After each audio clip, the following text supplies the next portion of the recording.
아침에 나로 주의 인자한 말씀을 듣게 하소서. 성도 여러분 안녕하세요. 화요일입니다. 오늘도 하나님의 사랑이 여러분들의 삶의 자리에 가득하기를 간절히 소망합니다. 말씀 한 곳 봅니다. 사무엘상 2장 1절부터 11절까지의 말씀을 봉독해 드립니다. 한나가 기도하여 이르되 내 마음이 여호와로 말미암아 즐거워하며 내 뿔이 여호와로 말미암아 높아졌으며 내 입이 내 원수를 향하여 크게 열렸으니 이는 내가 주의 구원으로 말미암아 기뻐함이니이다. 여호와와 같이 거룩한 이가 없으시니 이는 주밖에 다른 이가 없고 우리 하나님 같은 반석도 없으심이니이다. 심히 교만한 말을 다시 하지 말 것이며 오만한 말을 너희의 입에 내지 말지어다. 여호와는 지식의 하나님이시라 행동을 달아보시느니라. 용사의 활은 꺾으시고 넘어진 자의 힘으로 띠를 띠도다. 풍족하던 자들은 양식을 위하여 품을 팔고 줄이던 자들은 다시 줄이지 아니하도다. 전에 임신하지 못하던 자는 7을 낳았고 많은 자녀를 둔 자는 쇠약하도다. 여호와는 죽이기도 하시고 살리기도 하시며 수월에 내리기도 하시고 거기에서 올리기도 하시는도다. 여호와는 가난하게도 하시고 부하게도 하시며 낮추기도 하시고 높이기도 하시는도다. 가난한 자를 진투에서 일으키시며 빈궁한 자를 거름더미에서 올리사 귀족들과 함께 앉게 하시며 영광의 자리를 차지하게 하시는도다. 땅의 기둥들은 여호와의 것이라 여호와께서 세계를 그것들 위에 세우셨도다. 그가 그의 거룩한 자들의 발을 지키실 것이요 악인들을 흑암 중에서 잠잠하게 하시리니 힘으로는 이길 사람이 없음이로다. 여호와를 대적하는 자는 산산이 깨어질 것이라 하늘에서 우레로 그들을 치시리로다. 여호와께서 땅끝까지 심판을 내리시고 자기 왕에게 힘을 주시며 자기의 기름 부음을 받은 자의 뿔을 높이시리로다 하니라. 엘가나는 라마의 자기 집으로 돌아가고 그 아이는 제사장 엘리 앞에서 여호와를 섬기니라. 아멘. 오늘 본문은 한나가 아들 사무엘을 성막 있는 실로에 데려다가 놓고 돌아오면서 하나님 앞에 기도하며 찬양한 내용입니다. 오늘 이 말씀을 묵상하면서 생각난 성경 구절이 있는데 야고보서 5장 13절 말씀입니다. 이런 말씀이죠. 너희 중에 고난당하는 자가 있느냐 그는 기도할 것이요 즐거워하는 자가 있느냐 그는 찬송할지니라. 여러분, 한나는 아들을 못 낳는 여인이었습니다. 고대 사회 속에서 아들을 낳지 못한다는 것은 수치였어요. 그리고 그 존재 가치를 잃어버리는 일이죠. 사람들로부터 냉소거리가 되어지는 그러한 일입니다. 이 한나가 아이를 못 낳는 것, 그것은 고통이었습니다. 큰 고난이었습니다. 그때 이 한나는 그 문제를 가지고 사람들에게 의지하지 않아요. 사람들에게 쫓아다니지 않아요. 한나는 하나님에게로 나갑니다. 통곡하면서 하나님 앞에 기도합니다. 제가 조금 그냥 속되게 거칠게 표현하면 성전에서 대굴대굴 구르면서 하나님 앞에 부르짖습니다. 그때 하나님께서 한나의 기도를 들으시고 응답하시죠. 여기에 너희 중에 고난당하는 자가 있느냐 그는 기도할 것이요 사람을 쫓아다니지 말고 사람을 의지하려고 하지 말고 하나님을 의지해라. 하나님께 기도해라 그 말이에요. 한나가 하나님의 은혜 가운데 아들 사무엘을 낳습니다. 그 사무엘을 젖대기까지 키워요. 그것이 몇 살인지 몰라요. 보통 한 3살 정도, 이 당시로 보면 2-3살 정도, 자료를 보면 늦게까지 젖을 뗀 사람은 7살까지도 빈젖을 물렸다고 하죠. 저도 어렸을 때 어머니의 젖을 오랫동안 먹었던 기억이 납니다. 빈젖을 빨았으니까. 그것이 기억이 날 정도니까. 몇 살인지는 모르지만 최소한 한 2-3년, 3-4년 아이를 기르다가 아이를 데리고 실로에 올라갑니다. 성막에 놓고 내려와요. 그때 이 한나는 하나님 앞에 기도하면서 찬양합니다. 즐거워하는 자가 있느냐 그는 찬송할지니라. 이 한나는 고난이 있을 때 하나님 앞에 기도했고 즐거운 일이 있을 때 하나님 앞에 찬양했습니다. 즉 삶 전체의 중심이 하나님입니다.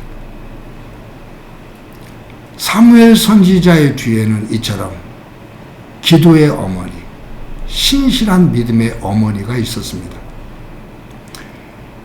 여러분, 전 세계를 지배했던 로마 시대 당시에 그 로마 세계를, 로마 시대를 대표하는 두 여인이 있었죠. 한 사람은 그 유명한 참회록을 쓴 성자 어거스틴의 어머니 모니카입니다. 또 한 사람은 악명 높은 네로 황제의 어머니 아그리피나입니다. 이 아그리피나는 글라우디오 황제가 남편이죠. 근데 이 글라우디오 황제가 마음에 들질 않아요.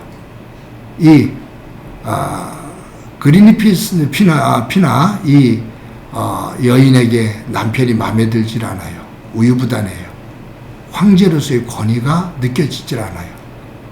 그래서 아들 네로를 황제로 만들기 위해서 남편 글라우디오 황제를 암살합니다. 그리고 아들 네로를 황제로 세우죠. 그런데 이 황제 네로가 그의 어머니 이 아그리피나에게 스트레스를 너무 받아요. 어머니가 참 독하고 아주 그 심성이 못된 그런 모습이 있죠. 별의별 소문이 다 돌죠. 이제 역사를 공부하다 보면 결국 네로 황제가 어머니를 죽입니다. 아들을 황제로 만들기 위해서 남편을 독약으로 암살을 하는데 결국 그 네로가 어머니에게 지쳐서 어머니에게 앙심을 품고 어머니를 죽여요. 비극이죠. 그러니 네로가 정상적으로 황제 역할을 할 수 있겠어요? 그런 정서니까 로마 시내에다가 불을 지르고 그런 악한 모습을 보이죠. 그와 달리 다른 여인이 있어요. 성 어거스틴의 어머니 모니카입니다. 어거스틴은 타락을 해요. 이교도에 들어가고서 못된 우상을 섬기고 그리고 음란한 삶을 삽니다.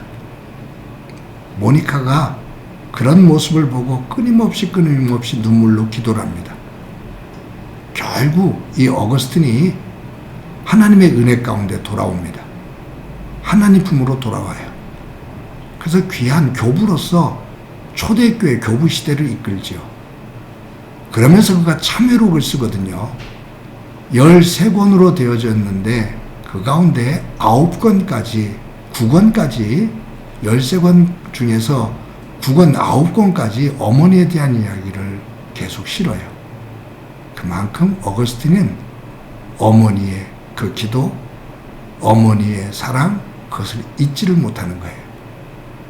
하나님의 은혜로 변화되었는데 그 하나님의 은혜를 받는 그 과정 속에서 어머니가 계셨다. 기도하는 어머니가 계셨습니다. 라는 것을 어거스틴이 잊지를 않는 거죠. 사랑하는 성도 여러분, 저와 여러분이 자녀들을 키우고 있습니다. 자녀들에게 어떤 모습에 또 어떤 기억의 부모로 남기를 원하십니까? 돈이 많은 부모, 사회적으로 지위가 높았던 부모, 지식이 많았던 부모, 다 필요하지만 자녀들이 우리를 생각할 때 하나님 안에서 참 하나님을 사랑했던 부모, 아버지, 어머니, 그분들의 기도 덕분에 내가 여기 있다 라고 고백할 수 있는 귀한 삶이 되기를 소망합니다. 저도 저희 어머니를 잊지 못하는, 항상 그리워하는 이유가 그겁니다. 나를 위해서 새벽 제단과 끊임없이 철야하시면서 기도하셨다. 그 아픈 무릎을 두드려가면서 하나님 앞에 아들을 위해서 기도했던 그 기도. 많은 약점을, 단점을 가지고 계셨던 분이지만 그 기도하셨던 그 기도는 그 약점과 단점을 다 덮고도 남을 만큼 저에게 소중하고 그리운 분입니다.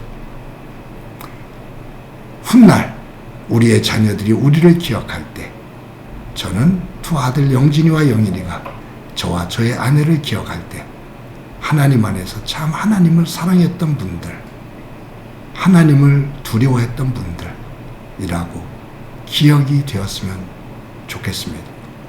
그와 같은 삶이 저와 여러분의 삶이 되어지기를 소망합니다. 한번 기도합니다. 하나님 감사합니다. 오늘도 귀한 날 주신 것 감사합니다. 귀한 가정 허락해 주신 것 감사합니다. 귀한 자녀 허락해 주신 것 감사합니다.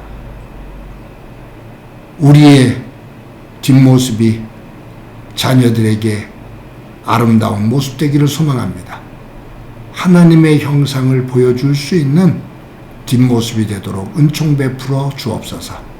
사무엘에게 한나가 믿음 안에서 그리운 어머니였던 것처럼 우리의 모습이 훗날 그와 같은 아름다운 추억의 믿음의 그리움 되게 하옵소서. 함께 해주시리라 믿고 예수님의 이름으로 기도드립니다. 아멘.